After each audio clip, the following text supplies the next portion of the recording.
I never thought I'd find myself standing in my parents' living room, watching them calmly tell me that the $150,000 meant for my future was gone, vanished, disappeared, and worst of all, it wasn't stolen by some stranger. It was taken by my own parents and transferred into my sister Sophia's account to help her buy a house with her fiancé. It felt like a punch to the gut. Was that house worth more than my future? My whole body went numb, as my mother, in the same casual tone she'd used to announce what was for dinner, said, "Elizabeth, you're still in school. You can just take out loans like everyone else.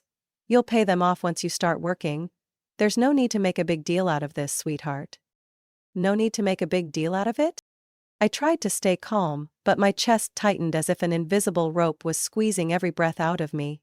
They had taken the money my grandparents had left for me, the money that was supposed to fund my dreams, the future I had been planning for years.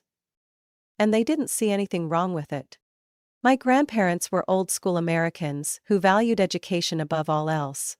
They always believed that knowledge is the one thing no one can take away from you, and they worked hard to ensure I had a better future. 3 years ago my grandfather passed away after a stroke, and last year my grandmother followed him. On the day she died I spent hours in my tiny rented apartment, rereading every letter she had ever sent me. Her words were always full of love, often accompanied by small checks with notes, like, "This is for your future, Elizabeth. We know you'll do great things." And they really made it happen. When their will was read, I inherited the education fund they had been saving for me for years. A sum that was enough to cover my dream MBA program. My parents were supposed to manage the money until I needed it. I never worried about it. They were my parents. They were supposed to protect my future. But now, I realized they had prioritized my sister over me. Since childhood, Sophia had always been the center of attention. She never had to try, never had to prove herself, never had to struggle. My parents spoiled her unconditionally. She failed her college entrance exams twice, dropped out of med school to study art, then dropped that too. Meanwhile, I graduated at the top of my class with a business degree from a prestigious university and landed a job at a major corporation. My parents' reaction? A shrug. "Elizabeth, you've always been smart, it's not surprising." But Sophia, the moment she mentioned wanting to become a preschool teacher, my parents called it a meaningful career and said it was worth sacrificing everything for. Sophia and her fiancé Daniel weren't poor. Daniel was a manager at a local zoo, and Sophia worked as an assistant director at a small private school. They had stable incomes, but not enough to buy the dream home they kept talking about at every family dinner. They constantly complained about housing prices, about being trapped in the rental cycle, about how they deserved a home of their own. Every dinner at my parents' house turned into a discussion about Sophia's dream house. And me? I never once worried about my MBA fund because it wasn't my parents' money. It was my grandparents' legacy for me. I thought it would be there when I needed it. But I was wrong. 2 weeks ago, I started preparing my MBA applications. I needed to check my fund balance because just the application fees for top schools ran into the thousands. That night, when I asked about it, my father mumbled, "Just submit your applications first and we'll figure it out later." My mother quickly changed the subject, talking about how Sophia and Daniel had found the perfect house but needed a large down payment. My stomach sank. I tried to push away the worst thoughts. Maybe they were just delaying things? Maybe they had put the money somewhere safer? But my gut told me something was wrong. The following week, I went back. This time, I didn't beat around the bush. "Mom, Dad, my money is still there, right?" My mother sighed, as if I had asked something ridiculous. "Elizabeth, I lent it to your sister. Sophia and Daniel need this house. Do you have any idea how high property prices are right now? Without our help, they'd never be able to afford it." I froze. "What?" My father shrugged. "You're still in school, but you already have a stable job. You can take out student loans and pay them off over time. It's not a big deal." I was stunned. They had taken all the money. They had stolen my dream, and they didn't even feel guilty about it. I stared at my parents, waiting for a reasonable explanation. But there was nothing. No remorse, no shame. They just looked at me as if I was overreacting to something trivial. Mom, Dad, this was the money my grandparents left for me. It wasn't yours. My voice wavered, but I forced myself to stay calm.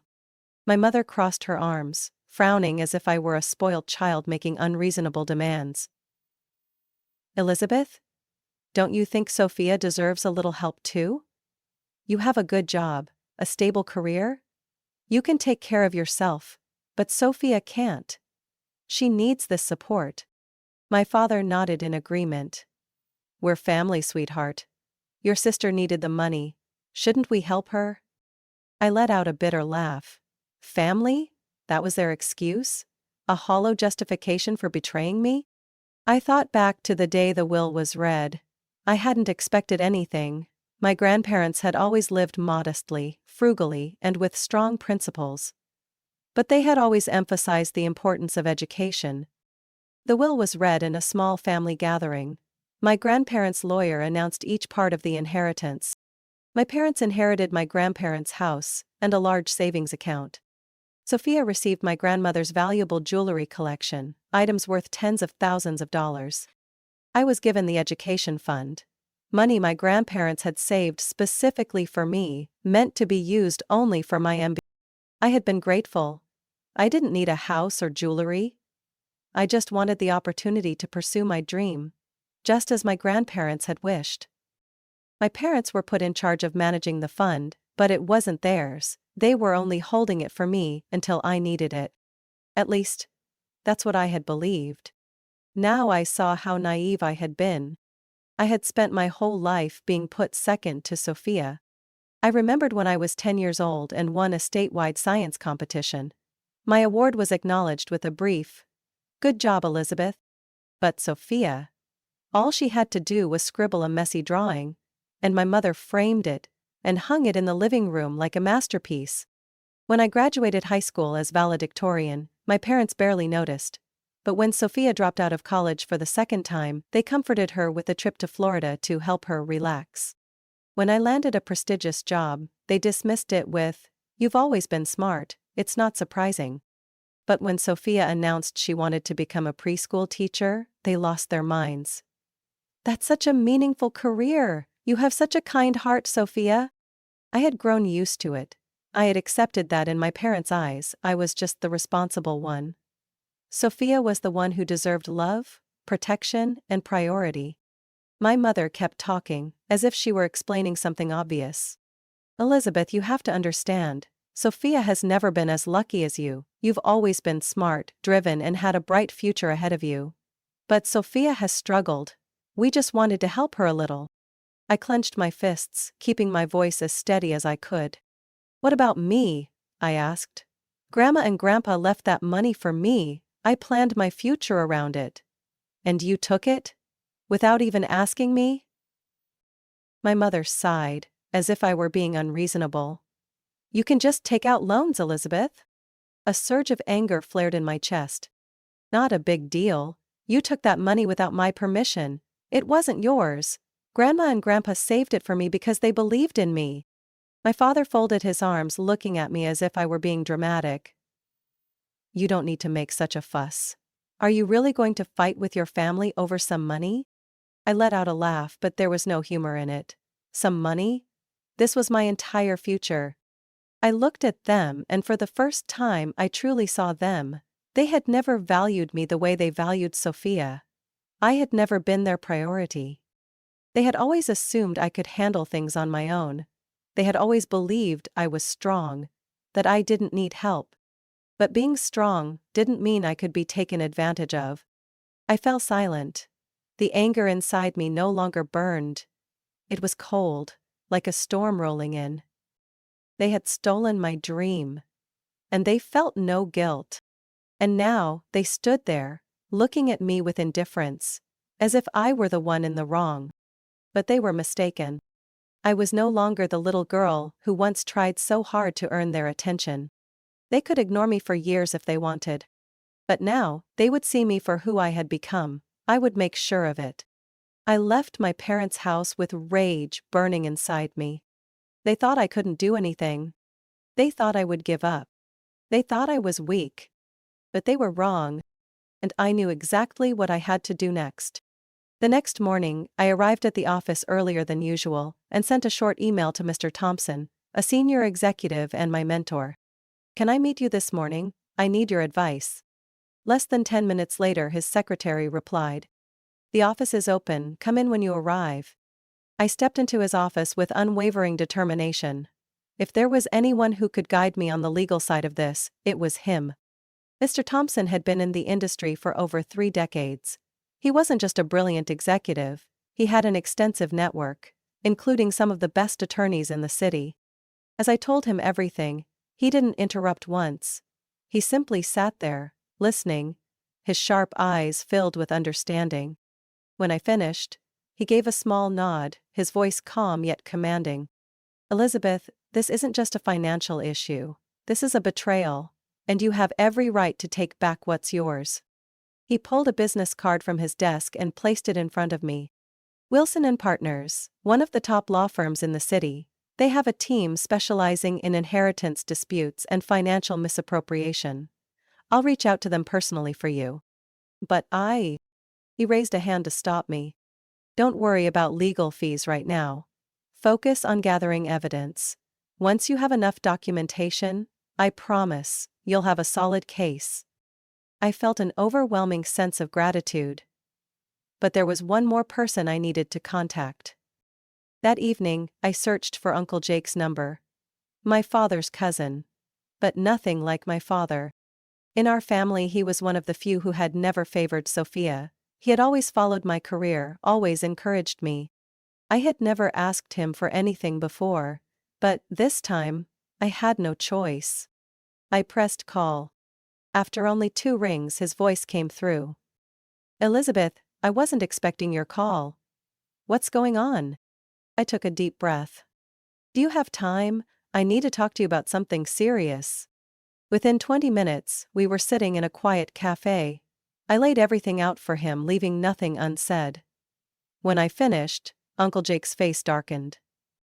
"They did what?" His voice dropped, low and dangerous. "They transferred all of my money to Sophia.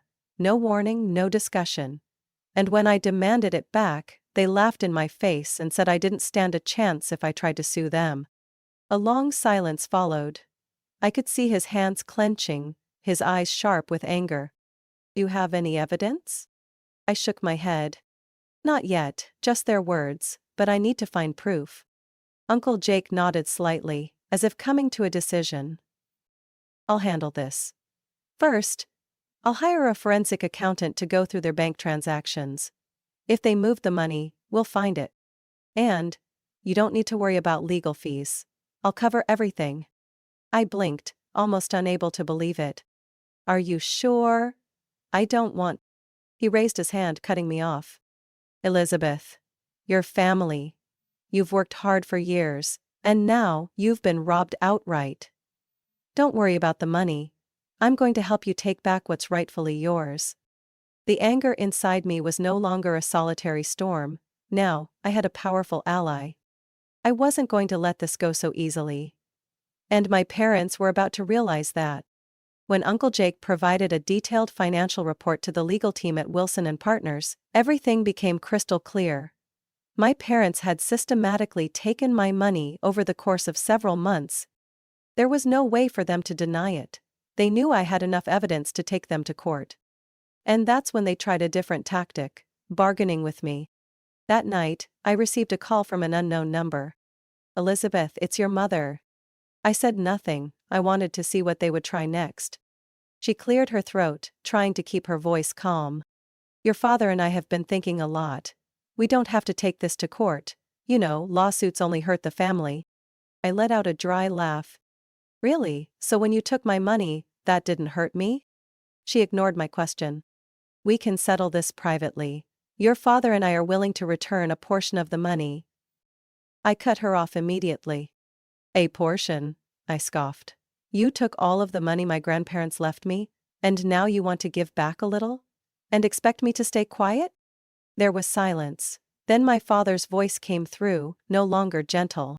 Elizabeth, are you really going to sue your own parents? Do you think anyone will take your side when this goes public? The whole family will turn against you. I felt the fire inside me reignite. Oh, really? Let's see how they react when they find out you've been lying to them for years. And with that, I hung up. They had lost their only chance to settle this peacefully. Not long after my parents' call, Sophia sent me a long email. Subject: Elizabeth, please think this through. I opened it and read. I didn't know about this, I swear. Mom and Dad told me it was their savings for me. If I had known it was yours, I never would have taken it. I clenched my fists. Lies. She knew. Maybe not at first. But she knew. The moment she received the money. And more importantly, she still used it. I forwarded Sophia's email to my lawyer. It was proof that she was involved, and she wouldn't be able to deny responsibility. As the financial investigation continued, the legal team uncovered something even more shocking. My parents hadn't just stolen my MBA fund. They had been misusing my grandmother's assets before she passed away. They had started moving money from her accounts while she was still alive, taking advantage of the trust she had placed in them. A chill ran down my spine. They hadn't just betrayed me. They had betrayed my grandmother. When my lawyer submitted this report to the court, the judge immediately ordered a deeper investigation into their finances. With these new findings, the court intervened in Sophia and Daniel's home purchase. Their financial records were scrutinized, and then, the bank discovered signs of fraud in their mortgage application. Daniel panicked. He wanted nothing to do with legal trouble. I heard that he had a heated argument with Sophia, and then, the inevitable happened. He started to doubt her. You knew that money didn't belong to your parents, didn't you? I could imagine Daniel confronting her. And I knew she wouldn't have a reasonable answer. It wasn't just me. Our relatives were starting to see the truth too. Some of them called me, their voices filled with doubt. Elizabeth, did you really agree to give up your tuition money for Sophia? I smirked. Who told you that? Your parents. They said you willingly gave up the money to help Sophia buy a house. They also said you were just jealous, because your sister was about to have a home of her own. I let out a cold laugh. Do you want the truth? I never agreed to anything. They took my money, and now I'm taking back what's mine. Their lies were starting to unravel. Family members began asking questions. They no longer trusted my parents. And I didn't stop. My lawyers had prepared a solid case. I was taking them to court. And I knew they were terrified. My parents had never believed I would actually go through with it. On the day of the ruling, I sat upright in my seat, watching my parents stand before the judge. They looked more exhausted than I had ever seen them. Throughout the trial, my lawyers had presented clear evidence, proof that my parents had embezzled my MBA fund, transferred the money into Sophia's account, and engaged in financial fraud, even before my grandmother's passing. The judge had no patience for them. Your actions are not only a betrayal of your own daughter but also a disgrace to the final wishes of the deceased. Her voice echoed across the courtroom. I glanced at my parents. My mother hung her head low, while my father clenched his fists. Then, the final verdict was delivered. They were ordered to repay the full $150,000 along with penalties. They were held legally responsible for the financial mismanagement of my grandmother's estate. If they couldn't pay, they would have to sell their assets to cover the debt. My mother collapsed into her chair, completely broken. I didn't look away. This was justice. 2 months later, their house was seized for sale. The very house they had inherited from my grandparents, the one they had once proudly called the symbol of their happy family, was no longer theirs. I heard they had desperately tried to borrow money from friends and relatives, but after the truth was exposed, no one was willing to help them. People distanced themselves. Neighbors whispered about them whenever they stepped outside. One of my mother's old friends once sent me a message. Elizabeth, your mother seems really devastated, but honestly, she brought this on herself. I didn't reply. They deserved every consequence. Sophia lost her job just a week after the court ruling. When the school board discovered that she had received money from fraudulent sources, they quickly reviewed her ethical standing. A preschool teacher involved in a financial fraud case? No parent wanted their child to be taught by someone like that. Her termination was immediate. A former colleague of Sophia's messaged me. Sophia's school held an emergency meeting. The parents are furious. They're calling her a liar and saying she's untrustworthy. And just like that, Sophia's dream of a meaningful career was gone. Daniel wasn't doing any better. As soon as the financial scandal broke, the zoo where he worked suspended him while investigating whether he had been involved in the fraud. I heard he was furious when the bank withdrew their mortgage approval, forcing them to return the apartment they had just moved into. And then the inevitable happened. Their engagement fell apart. A mutual friend happened to witness them arguing in a cafe. Daniel was yelling at Sophia. "Why did you lie to me? You knew that money wasn't your parents'. If I lose my job over this, it's your fault." Sophia screamed back in desperation. "You're a coward. Why aren't you standing by me? This is my family's business. Who are you to judge?" But Daniel had had enough. That very night, he packed his things and left the apartment. Their engagement was officially over. I wasn't surprised. They shared the same ambition, but had no loyalty to each other. The consequences of the trial weren't just financial. They lost their reputations. My father had once been respected as a businessman in the community. Now, no one wanted anything to do with him. His golf club revoked his membership. My mother, who had been the treasurer of the local women's association, was forced to resign. Old friends avoided them like the plague. One acquaintance told me, "Elizabeth, your parents barely leave the house anymore. Everyone knows what they did. They have no one left on their side." I felt no pity. They did this to themselves. 3 months after the lawsuit ended, I officially received my acceptance letter from the MBA program I had dreamed of. My company stood by me the entire time. Mr. Thompson told me, "The way you handled this shows that you have the qualities of a true leader." And most importantly, I was no longer bound to my parents. I didn't need their approval. I didn't need their fake love. They could live with the consequences of their choices. As for me, I was moving forward, stronger than ever. 3 months after the court ruling, I officially received the full MBA fund back, along with additional compensation from my parents. The money had returned to where it rightfully belonged. But I hadn't just reclaimed my money. I had reclaimed my future. One early morning, I opened my email, my heart pounding, as I saw a message from the university I had dreamed of attending. I took a deep breath before clicking it open. "We are pleased to inform you that you have been accepted into our MBA program with a scholarship for outstanding achievement." I read that line 3 times. Then, laughter bubbled up inside me. A feeling of pure relief filling my chest. My parents had tried to steal my opportunity. But in the end, I hadn't just taken it back. I had earned it, through my own efforts. I immediately called Mr. Thompson. "I knew you'd do it, Elizabeth." His voice brimmed with pride. "Then," he added, "and you should know that after you finish your MBA, an executive position is waiting for you at the company." I froze. "What do you mean?" He smiled. "You've proven yourself. You have strategic thinking, decisiveness, and most importantly, you don't give up when faced with adversity. That's what makes a true leader." I could hardly believe my ears. I hadn't just won back my MBA fund. I had secured a strong career path before the program had even begun.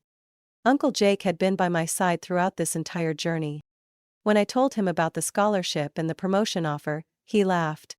"Now do you see how valuable you are?" I nodded, truly grateful.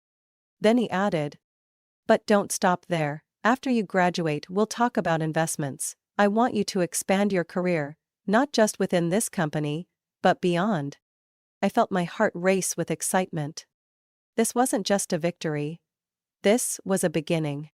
With the compensation from my parents and my current salary, I decided to reward myself with something I truly deserved: a new apartment. I didn't buy a lavish mansion. I chose a high-end apartment in a quiet, safe neighborhood, a place where I could finally enjoy my life. It had a spacious balcony overlooking a park, with sunlight streaming through the windows every morning. It wasn't just a place to live, it was a symbol of my freedom. And the first thing I did when I moved in, I blocked my parents' numbers. No calls, no emails, no messages. I owed them nothing. They had chosen to cast me aside. Now, I was simply returning the favor. I heard about them through others. My parents were forced to leave the house they once took pride in.